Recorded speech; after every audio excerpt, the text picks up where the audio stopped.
Assalamualaikum warahmatullahi wabarakatuh. Perkenalkan, nama saya Muhammad Noval Satria dari kelas 11 IPA 1. Saya perwakilan dari kelompok 1 pembuatan video pembelajaran. Dalam video ini, saya akan menjelaskan secara detail tentang salah satu ilmu cabang dalam biologi, yaitu ilmu ekologi. Dalam video ini, saya akan membahas mulai dari definisi, manfaat ekologi, komponen ekosistem, ruang lingkup ekologi, dan yang terakhir, pola interaksi yang terjadi dalam ekosistem. Penasaran? Langsung aja kita ke pembahasan yang pertama. Kita menuju bahasan yang pertama, yaitu definisi ekologi.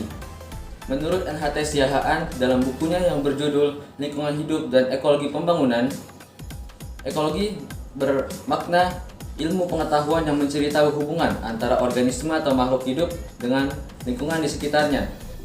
Juga secara etimologis, ekologi berasal dari bahasa Yunani, yaitu kata oikos dan logos. Oikos berarti rumah atau habitat, dan logos artinya ilmu pengetahuan.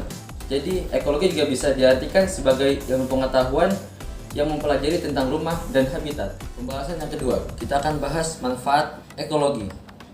Sebelumnya, kita harus tahu manfaat dari kita belajar ekologi supaya kita tidak sia-sia dalam mempelajarinya.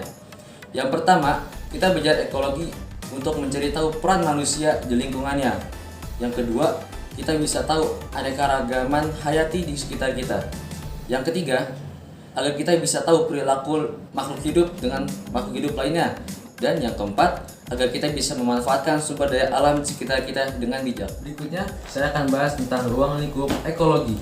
Karena ekologi adalah ilmu yang mempelajari tentang makhluk hidup dan interaksinya dengan alam sekitar, berikut ini adalah cakupan objek bahasan dalam ilmu ekologi. Yang pertama, yaitu organisme atau individu, merupakan satuan terkecil dalam ilmu ekologi. Contohnya, seekor bebek. Yang kedua, yaitu populasi. Populasi merupakan gabungan individu yang sejenis. Contohnya, populasi bebek. Yang ketiga, komunitas. Komunitas adalah kumpulan dari beberapa populasi dalam suatu tempat, dalam suatu ruang yang dapat berinteraksi satu sama lain. Contohnya, komunitas yang di dalamnya terdapat populasi bebek dan populasi burung. Yang keempat, ekosistem. Ekosistem adalah kumpulan dari komunitas yang berinteraksi dengan lingkungan di sekitarnya. Contohnya, ekosistem rawa-rawa atau ekosistem hutan. Dan yang terakhir ada biosfer. Biosfer merupakan lapisan bumi yang di dalamnya terdapat kehidupan makhluk hidup. Salah satu ciri utama dari biosfer adalah memiliki oksigen. Oksigen merupakan salah satu penunjang hidup makhluk hidup yang hidup di dalamnya. Yang keempat, yaitu komponen ekosistem. Komponen ekosistem berarti bagian-bagian dari ekosistem yang menyusun ekosistem itu sendiri. Ada dua pembagiannya. Yang pertama, yaitu komponen biotik. Komponen biotik artinya komponen yang merupakan makhluk hidup. Ada tiga lagi pembagian dari komponen biotik. Yang pertama, organisme autotrof atau produsen. Organisme jenis ini adalah organisme yang menyusun sendiri atau membuat sendiri makanannya. Contohnya tumbuhan. Tumbuhan adalah organisme yang autotrof. Yang kedua, organisme heterotrof, merupakan organisme yang tidak menghasilkan makanannya sendiri, melainkan memangsa atau mengonsumsi organisme autotrof atau organisme heterotrof lainnya. Dan yang ketiga, organisme decomposer, merupakan organisme yang tugasnya untuk menguraikan sisa jasad organisme heterotrof atau autotrof yang telah mati.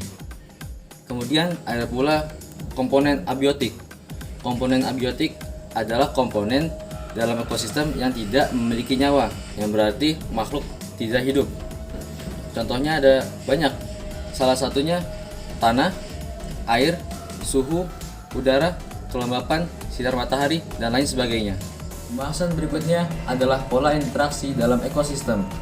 Jika kita membahas ekologi, maka tidak lepas dari yang namanya interaksi antar makhluk hidup dengan lingkungan sekitarnya.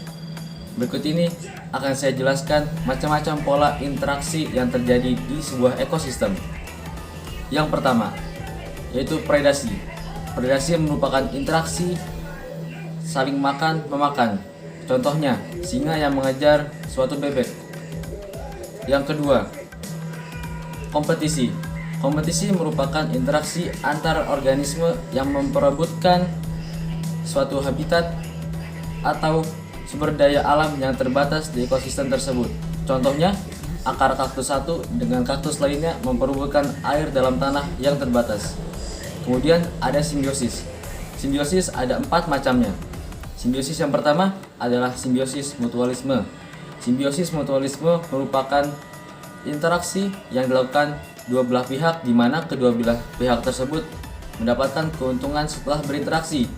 Contohnya, ketika kupu-kupu hinggap di suatu bunga, maka kupu-kupu akan mendapatkan makanan dari bunga tersebut dan bunga terbantu penyerbukannya karena hinggapnya kupu-kupu.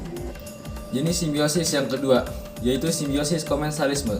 Simbiosis komensalisme merupakan interaksi antar organisme di mana satu pihak merasa diuntungkan sedangkan satu pihak lainnya tidak mendapatkan apa-apa. Contohnya adalah ikan remora dengan ikan hiu. Dalam kasus ini, ikan remora diuntungkan karena dapat makan dari sisa-sisa makanan di gigi hiu, sedangkan ikan hiu tidak mendapatkan keuntungan apa-apa. Simbiosis parasitisme. Simbiosis parasitisme merupakan interaksi antar organisme di mana satu pihak merasa diuntungkan sedangkan pihak yang lainnya merasa dirugikan.